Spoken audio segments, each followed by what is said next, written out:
एक चोर महल में चोरी करने गया है और वहां के राजा की जो कन्या है उसके मन में आ रहा है, भगवान मुझे कोई संत मिल जाए, मुझे कोई गुरु मिल जाए जो मुझे भगवान आप तक पहुंचा दे।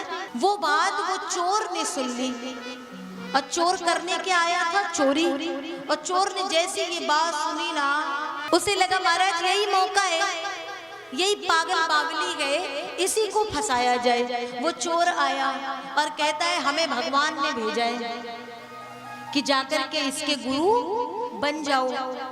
अब जैसे राजकुमारी ने देखा, चरणों में गिरी और कहती है महाराज जल्दी से मुझे भगवान का दर्शन करा दो। बोले भगवान इतने हल्के फुल्के थोड़ी है, जो तुमने कहा और भगवान तुरंत प्रकट हो जाएंगे, तुम्हें उसके लिए बहुत कुछ करना पड़ेगा। क्या करना पड़ेगा? सबसे पहले तो मेरे साथ में चलना पड़ेगा। बड़े ध्यान से सुनना, सबसे पहले तो मेरे साथ में चलना पड़ेगा। ठीक है, वो चल दी। चोर कहता है ऐसे नहीं। तो कैसे?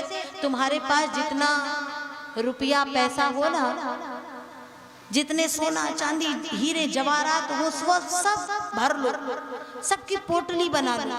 और भैया सबकी पोटली बनाई। बोले अब चलो, अब मैं तुमको भगवान के पास ले चलता हूँ। खाली हाथ तो यहाँ कोई नहीं मिलता, तो भगवान कैसे मिलेंगे? अब वो बेचारी सीधी सादी राजकुमारी सब लेकर के पहुंची और वो चोर उसको ले गया एक जंगल में, एक वन में, और वहां जाकर के एक वृक्ष से, एक पेड़ से उस राजकुमारी को बांध दिया और बोला सुनो, मैं भगवान को लेने जा रहा हूँ, जब तक लौट के ना आ जाऊं तब तक यहाँ से हिलना नहीं। अगर हिली तो फिर मेरी कोई जिम्मेवारी नहीं है, भगवान के दर्शन होने वाले नहीं। नहीं गुरुदेव, जैसा आप कहेंगे, मैं बिल्कुल हिलने वाली नहीं। चोर चला गया। इधर राजा को पता चला तो राजा अपनी बिटिया की खोज करते करते आया, और जब वहां पहुंचा और बिटिया को बंधा हुआ देखा तो कहता यहाँ बंधी है। आकर के वो फंदा खोलने लगे। बोले नहीं पिताजी, मुझे खोलो नहीं, मुझे यही खड़े रहना है, ये बंधन तो मेरे गुरु ही खोलेंगे, जब तक वो नहीं आ जाएंगे मैं प्राण क्यों ना चले जाए पिताजी, मैं यहाँ से हिलने वाली नहीं। मैंने कहा अरे बाबली, वो कोई गुरु नहीं था, वो चोर था। बोले कुछ भी हो, लेकिन मैंने उन्हें गुरु मान लिया है, जब तक वो नहीं आए। पिता भी हार गया, बोलता है बंदी रहे, अपने आप बुद्धि ठिकाने आएगी तो स्वयं लौट आएगी। राजा लौट करके आ गया। उसके पश्चात इसे 10 दिन हो गए, 15 दिन हो गए, भूखी प्यासी बंदी है, भगवान ऊपर विराजे। भगवान को थोड़ी दया आ गई। भगवान ने नारद जी से कहा नारद जरा खोल दो जाके इसको, मर जाएगी, प्राण चले जाएंगे। नारद जी पृथ्वी पर आए और आकर के उसके सामने अपना परिचय दे रहे हैं और बंधन खोलने लगे। वो देवी कहती है महाराज की जय हो, लेकिन क्षमा करेंगे, हमारा बंधन हमारे ही गुरु खोले। नारद जी भी बड़े परेशान, वहां से भगवान के पास गए। भगवान ने कहा कोई बात नहीं, चलो मैं स्वयं चलता हूँ। भगवान स्वयं पृथ्वी पर प्रभु को उतर करके आना पड़ा और भगवान ने उसे समझाया और बंधन खोलने लगे। बोले प्रभु मैं आपके चरणों में कोटि कोटि प्रणाम करती हूँ, लेकिन मेरा बंधन आप भी नहीं खोलेंगे, मेरा बंधन तो मेरे गुरु जी ही खोलेंगे।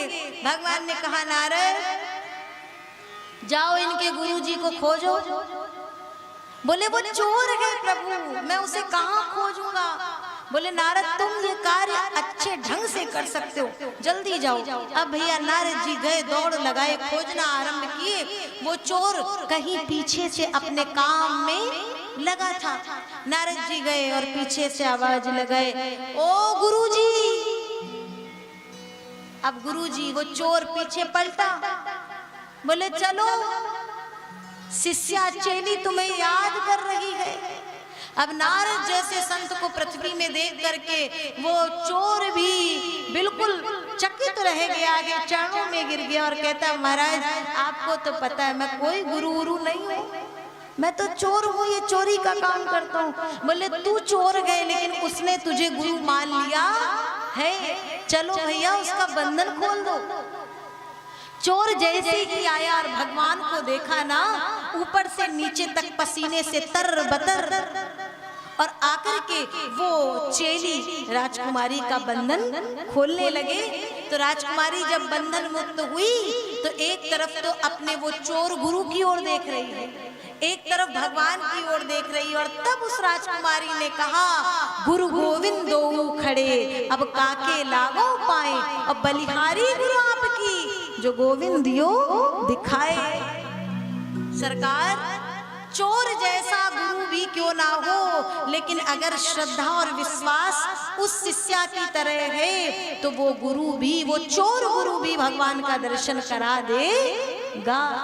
विश्वास करने की आवश्यकता है।